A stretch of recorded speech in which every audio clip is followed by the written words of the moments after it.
Esto es, como todas las semanas ya, tu tele rusa.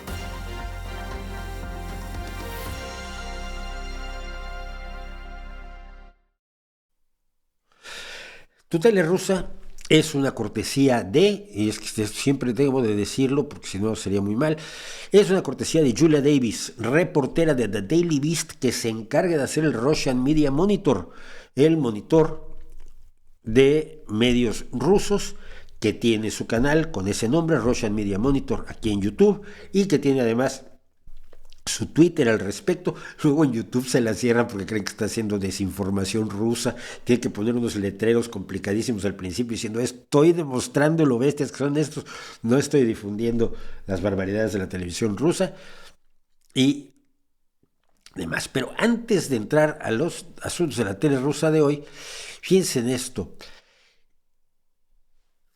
Esto lo acaba de sacar hoy el New York Times y me llamó muchísimo la atención.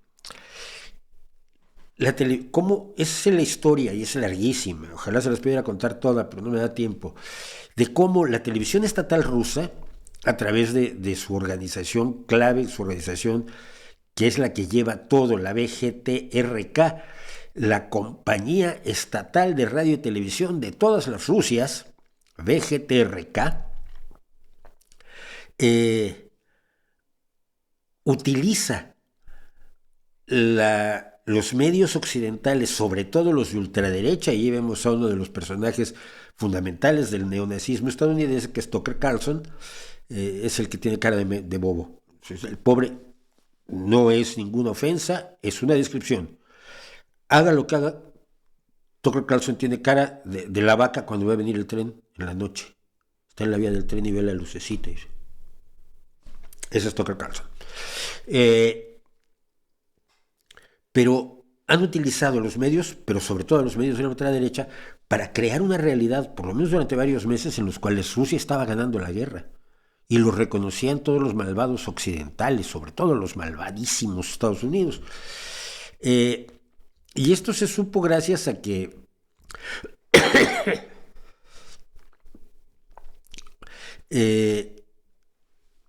hubo una serie de emails hackeados a los que tuvo acceso el New York Times. Hicieron los medios rusos una contranarrativa para las decenas de millones de espectadores que tienen. Y fueron sacando clips de las noticias, de las noticias en cable estadounidenses, de los medios de la derecha y de oficiales de chinos, porque esto lo hemos oído nosotros aquí en la tutela rusa, que China está con nosotros. Chinos, no creo que sean tan tontos como para involucrarse en esta guerra los chinos, la verdad. Pero todo esto era para decir que los embargos occidentales al aceite, al petróleo ruso, se derrotarían a sí mismos, que los Estados Unidos estaban ocultando las instalaciones de armas biológicas secretas por toda Ucrania y que China era un aliado leal en la destrucción de Occidente. China lo va a hacer por su cuenta, lo intenta hacer por su cuenta y no creo que necesite a Vladimir Vladimirovich Putin para ello. Pero día tras día, a través de los correos electrónicos que se han podido ver, estuvieron afinando cómo contarle a la gente esta falsedad. Luego nos extraña lo que vemos nosotros en la tele rusa, que Julia Davis nos hace el favor de pasarnos todas las semanas. El New York Times creó para esto una herramienta de búsqueda para identificar material de los 750 gigabytes de archivos relacionados desde los inicios de la acumulación de tropas en enero de 2022 en la frontera ucraniana hasta marzo de 2022. Y entre enero y marzo hay 750 gigabytes, no gigabits, gigabytes de archivos que muestran cómo funciona la máquina de propaganda rusa. Porque si el ejército ruso ha funcionado mal, si la política rusa funciona mal, si la industria rusa, pese a los esfuerzos de Stalin, funciona mal, la propaganda rusa funciona divinamente bien. Tanto así que usted seguramente conoce gente que se la ha comido completa. Y hablando de eso, pues vamos a ver un poco de la tele rusa de hoy. No nos tienen miedo, ese es el problema. Más que eso, están empezando a temernos menos y menos. ¿Y por qué habrían de temernos? Los rusos están luchando contra rusos a costa de Rusia, o sea que Rusia está pagando que peleen rusos contra rusos, es decir, ucranianos contra rusos. Mientras más tiempo luchen, mejor es para ellos, para Occidente. Cuando alguien dice, los vamos a enseñar, dicen, ay, ay, ay, qué miedo. El problema es que no le tienen miedo a nada. Es allí de donde surge todo. Estos imbéciles han dejado de tenernos miedo. Necesitamos que nos tengan miedo. Hay que hacer una escalada total.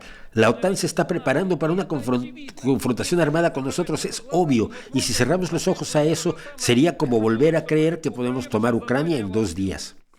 Le ha pegado una hostia a Putin, este santo hombre, que es miembro de la Duma estatal, no sé si si lo sigue haciendo hoy, porque es pegarle a Putin, porque sí, las fuerzas de inteligencia han mostrado que se creía que en 10 días iban a tener tomado Kiev y dominada la totalidad de Ucrania sin mayores problemas, como habían tomado su parte de Polonia en 1939 y como tomó su parte de Polonia Hitler, por supuesto. Pero vamos a otra cosa, y esta otra cosa, la narrativa es, por supuesto, el satanismo. Ya no es el nazismo, ahora es el satanismo, o el satanismo nazi, que ya si lo juntas todo y suena más peor, ¿no? Estamos en guerra contra la OTAN, ellos quieren destruirnos,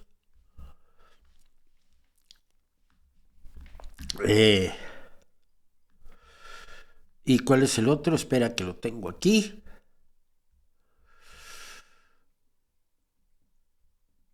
Y el otro caso fue el intercambio de rehenes de prisioneros que se hizo esta semana, pero vamos a eso después. Primero vamos a esto. No sé, es una especie de horror. Si alguien oyera esto en el siglo XIX, hubieran dicho, ha llegado el anticristo, y vino, sí que llegó. Si es así, deberíamos empezar a pensar de una manera geopolítica. Si son agnósticos, no tenemos otra opción que ser o no ser una gran nación. Tenemos que darnos cuenta que el fin de los tiempos está cerca. Ya lo conocemos, es Vladimir Solovyov, es el gran propagandista ruso, el señor que tenía una villa en Italia que se la quitaron y dice que la entregó por la patria, y que ha estado repitiendo esta idea apocalíptica de que el fin de los tiempos se acerca de una manera enormemente preocupante. Tenemos que darnos cuenta que el fin de los tiempos se acerca. No nos damos cuenta de que esta guerra llegará a todas las familias. Una guerra total que ha declarado Occidente contra nosotros.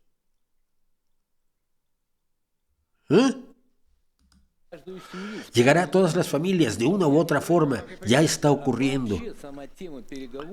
El mismo tema de las negociaciones debería desaparecer.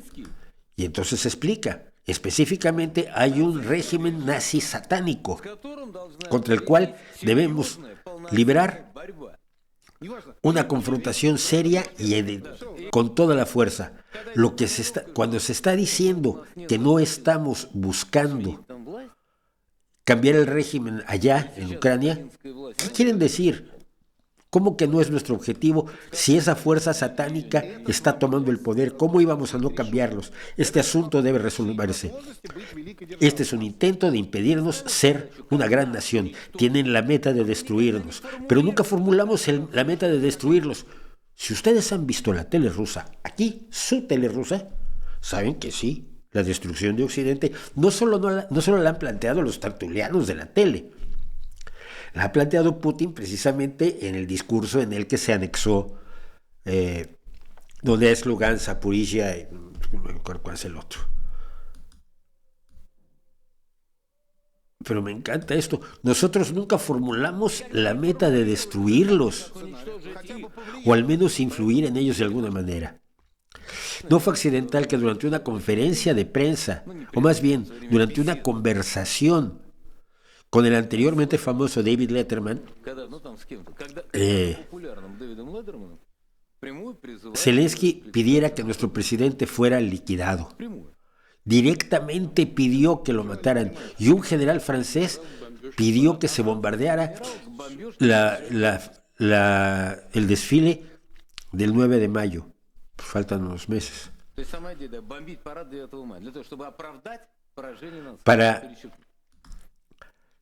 Para destruir la derrota de los nazis. Por eso Alemania participa con tanta alegría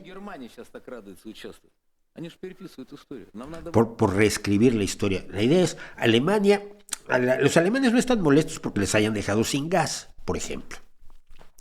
Los alemanes no están molestos porque los hayan traicionado brutalmente, porque a través de cerrar los gasoductos, pues se castiga a Europa, pero sobre todo a Alemania, que fue la que trató primero de llevar a Rusia, tener muchos negocios con Rusia para hacer la paz, y segundo, han sido los tontos que cerraron sus nucleares, o están en proceso de cerrar sus nucleares. Pero esto es lo que ven, es que no, lo que pasa es que los alemanes están luchando contra Rusia, que no están, para recuperarse de la derrota nazi, porque los alemanes de hoy tienen que ser nazis, ¿no? Esa es la visión que vende esta gente. Lo siguiente tiene dos cositas que hay que tener en cuenta. Mira, la que está arriba es María Butina. María Butina fue una personaje de lo más curiosa del entorno ruso de Donald Trump. Entonces, a ver, tengo aquí el dato, sí. Ella comenzó una campaña para el derecho a portar armas en Rusia, una cosa muy estadounidense, el derecho a portar armas y a estar todos armados, que le gusta mucho a los estadounidenses y a Pablo Iglesias, que hizo todo un programa sobre el derecho a portar armas. Y en el 2018 ella estuvo muy cerca de los grupos conservadores de Estados Unidos, en especial la Asociación Nacional del Rifle, y promoviendo los intereses rusos en la elección presidencial de 2016, la de Donald Trump. El Comité de Inteligencia del Senado concluyó que intentó persuadir a la campaña de Trump para que estableciera un canal secreto de comunicaciones con Rusia. En 2018 fue arrestada por el FBI, acusada de actuar como agente de la Federación Rusa sin avisar, porque cuando tú eres agente de otro país tienes que avisar al gobierno en el que estás actuando, que no es ilegítimo. Hay gente del gobierno italiano que trabaja por los intereses del gobierno italiano en España, pero le avisa al ministerio correspondiente en España, pues yo me registro como agente del gobierno italiano, defiendo sus intereses, sus importaciones, sus exportaciones, qué sé yo. En 2019 fue sentenciada a 18 meses en prisión, estuvo como 5 en la cárcel en Tallahassee, y luego la soltaron y volvió a Rusia, donde en 2021 la eligieron para la Duma estatal, es decir, como diputada. Accidentes de la vida. Y el señor que está abajo es Víctor Anatolievich Pout, un traficante de armas que desde la década de 1990, durante la década y a principios de 2000, estuvo involucrado en darle armas, en venderle armas a todos los conflictos africanos donde pudo meter las manos. Fue arrestado en 2008 en Tailandia acusado de cargos de terrorismo, y los Estados de la policía tailandesa en cooperación con las autoridades estadounidenses y la Interpol. Estados Unidos pidió que se le extraditara porque había tratado de venderle armas a un informante de la DEA que pretendía representar a las Fuerzas Armadas Revolucionarias Colombianas. En 2011 fue sentenciado por un jurado en Manhattan de conspiración para matar a ciudadanos y oficiales estadounidenses, entregando misiles antiaéreos y dando ayuda a una organización terrorista. Se le sentenció un mínimo de 25 años de cárcel, y desde 2012 hasta 2022 estuvo en una penitenciaría en los Estados Unidos.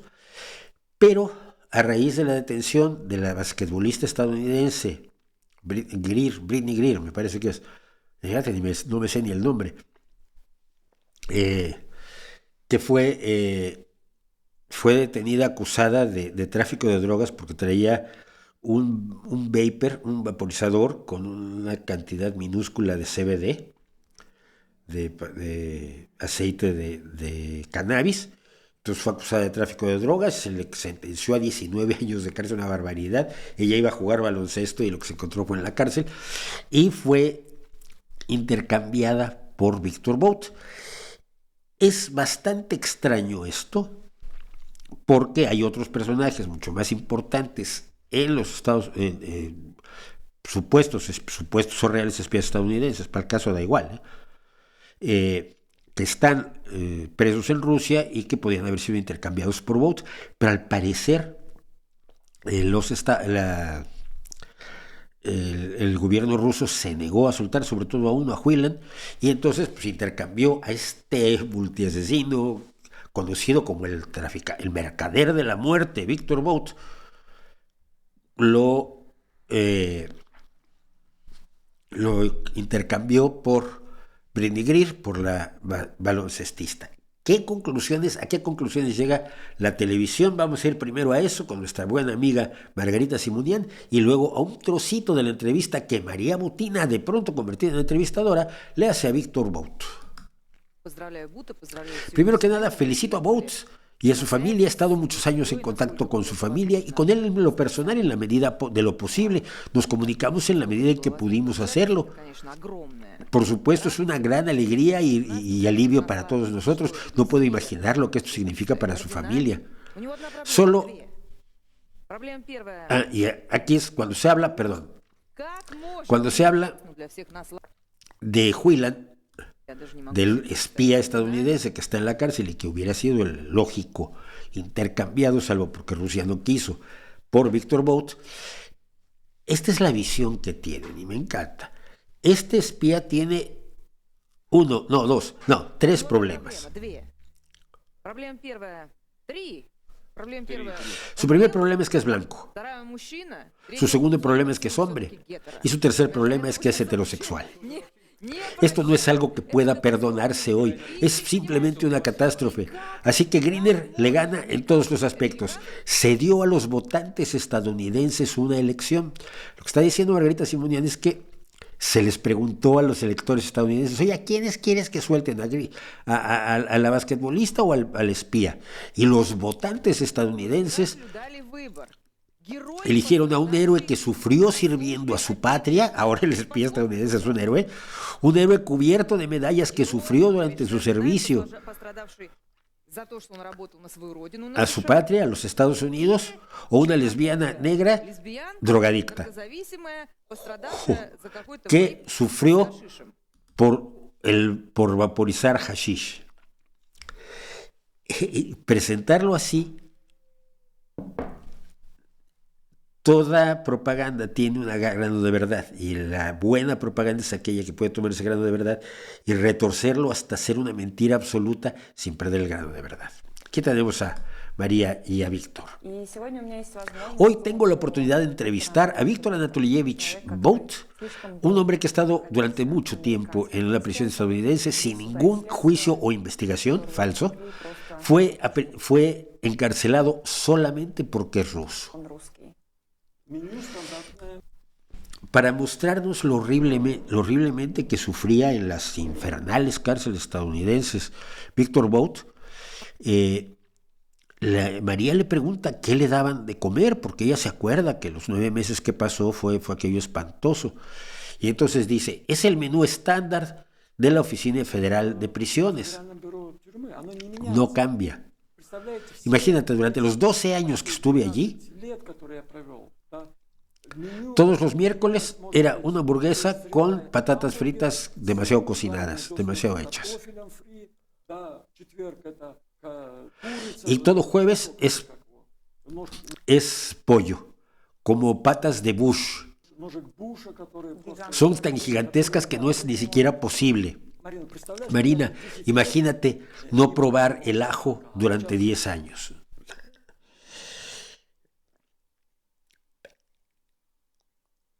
Es una tragedia eso.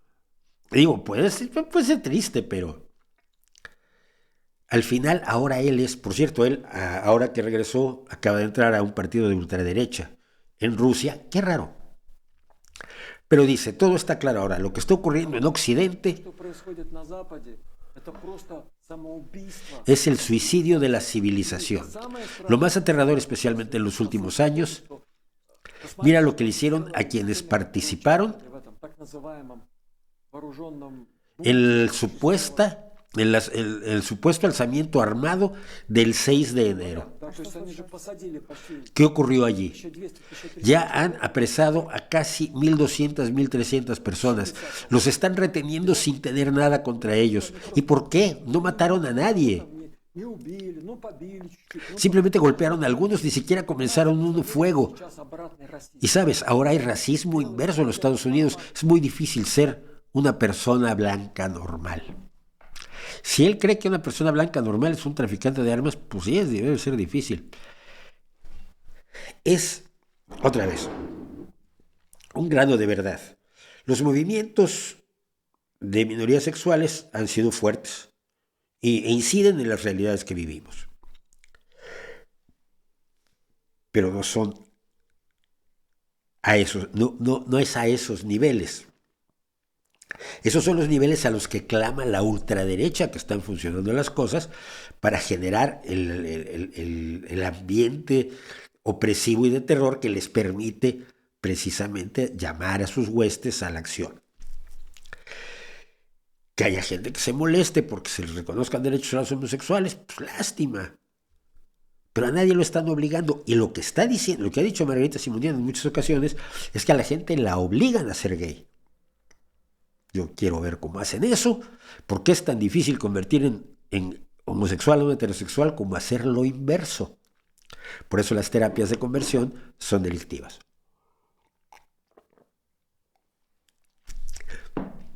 Pero lo que se está jugando aquí constantemente con lo de la baloncestista y con lo que está diciendo aquí el traficante de armas es que lo que está en juego son las mejores tradiciones de la ortodoxia rusa que está destruyéndose en Occidente y que si Occidente toca a Rusia va a provocar eso, los va a volver a todos gay. Esa es tu tele rusa de hoy. Es la visión de la ultraderecha más pacata, más boba, más ñoña, más triste, y es el gobierno del país más extenso del mundo.